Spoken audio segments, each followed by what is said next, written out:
channel. Book down. Hashtag 7. Bruh. Well, hello and welcome to yet another Formula One related video.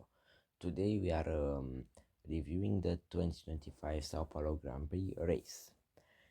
As a Mercedes fan, seeing Antonelli keep that lead into turn one of the first lap was good, and then Sainz got hit with Hamilton out back, which wasn't great.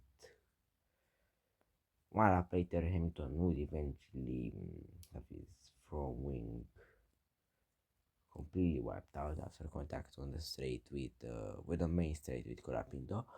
Sad for Bortoleto, contact with Stroll. Actually,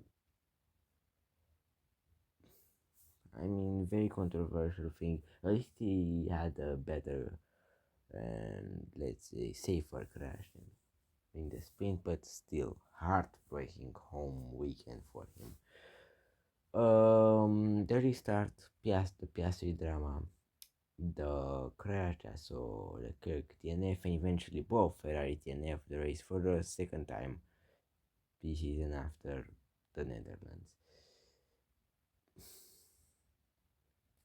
As a Mercedes fan, of course, it was a great thing, Piastri with penalty, but honestly, I don't think there was like any room.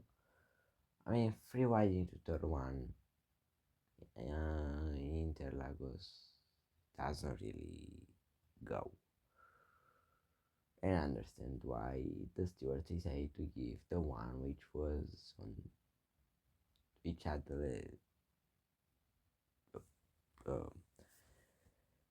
uh, the let's call it the smallest gap to go to, or the lesser opportunity of actually making that move without going to on the grass or on the curbs or spinning out or something. Anyways, the contact between then Tsunoda and Stroll, yeah, Tsunoda overbraked and that 10-second time penalty was justified, and then of course another justified 10-second penalty after the team didn't serve the um, penalty right. Piastri came back actually in the latter half of the race from P5 to chase down Russell, who had been overtaken by Verstappen, which with P3 just about missing on P2 with Antonelli. I think 1 or 2 laps might have done the job. Verstappen, though, was absolutely superb for the second year running here, and I do think that had he not had a slow puncher at the beginning, he probably would have gotten P2. Had he qualified higher, he would have definitely had one, but again, he would have changed the settings. So, yeah, anyway, the idea is that even though Norris won and now looks set to have a more than 50% chance of winning the championship with 3 rounds remaining, Verstappen, though, he lost points. But it's worrying for McLaren that they don't have the ultimate pace. They won because they were lucky that Verstappen got eliminated in Q1. And yeah, Piastri once again hasn't taken a podium spot for now 2 months. And I've got to say, a 36-point championship lead turned in 6 races into a 24-point deficit, losing 60 points to your um, teammate in that driver. Never mind the amount of points he lost against Verstappen, but yeah, come on. You just cannot do that when you're fighting for the world championship. And Piastri was brilliant. I mean, even before Zandvoort, I honestly feel like he had the pace to be there, even though Norris had won 3 out of the last 4 Grand Prix before the summer break. I thought he was gonna be world champion. Can still be, who knows? But 24 points, 3 races plus one sprint. He and Verstappen will be likely to make it to the last race at this point. Still in a title contention if something doesn't happen, and that means even 8 points from another USA like Qatar sprint would just land Verstappen the title shot. He just needs to beat Norris and yes, Piastri, but now we're focusing on title leader, and probably he's focusing on title leader as well. Antonelli's P2 as a Mercedes fan, seeing him get a podium and completely be the second best driver, actually third because yeah, Verstappen.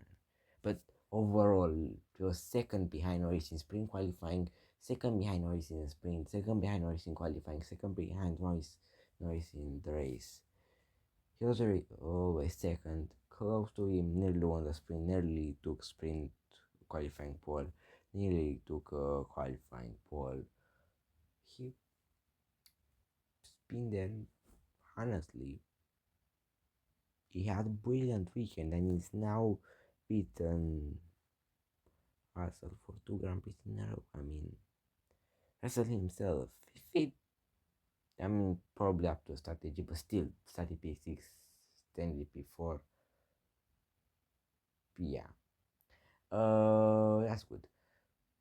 Double points for the Racing Bulls in that very, very long DRS rain for the latter half of the points with Berman achieving his best result at Interlagos ever in P6, and of course Zauber's Hülkenberg and Alpine's Gasly also scoring points. Go for them. The midfield battle just tightens up. So before we end, let's just make a bit of parenthesis on the and bit of look and let's get to look into the battle for between the constructors. Is there actually one anymore? Because Mercedes are now 32 points away from Red Bull, which by the way overtook Ferrari with that WDNF. And I told you at the start of the weekend that, and I said in my previous video that, and actually I said after spring qualifying that they could be fourth by the end of this weekend, and they are fourth by the end of the weekend. Probably not why I expected it. I mean, Leclerc could have had a podium without a contact, but still, you know, not good. As a Mercedes fan, seeing the team probably get one hand on that P2 spot is nice. On the other hand, we've had 2 wins this season. Last year we had 4 and we finished 4th. Now we're with 2 wins, second place. Again, 2023 with 0 wins, third place. No, second place. Why? Because we have dominating teams. And last year was less dominated by McLaren. Ferrari took them to Abu Dhabi, to the final round for the constructors title. Yeah. Anyways, this was an interesting weekend. Looking into Las Vegas, there's a lot of possibilities for something to happen. And theoretically, Verstappen has the track record at all 3 of the last races. And yes, I know Piastri has won sprints around Qatar, and I know Norris has won the last Abu Dhabi Grand Prix, but seriously, Verstappen. I expect Verstappen to push it, and I mean, you know, we don't know what he's gonna do. He might even win his 5th. It's not impossible. For example, and this is probably the comparison which is most used around social media platforms. Raikkonen, again in a battle with the 2 McLarens, the outsider, like Verstappen, was 17 points behind the championship leader Hamilton in 2007 with two rounds to go. With the point scoring that I'm making it 10 points for a win. He won by 1 point.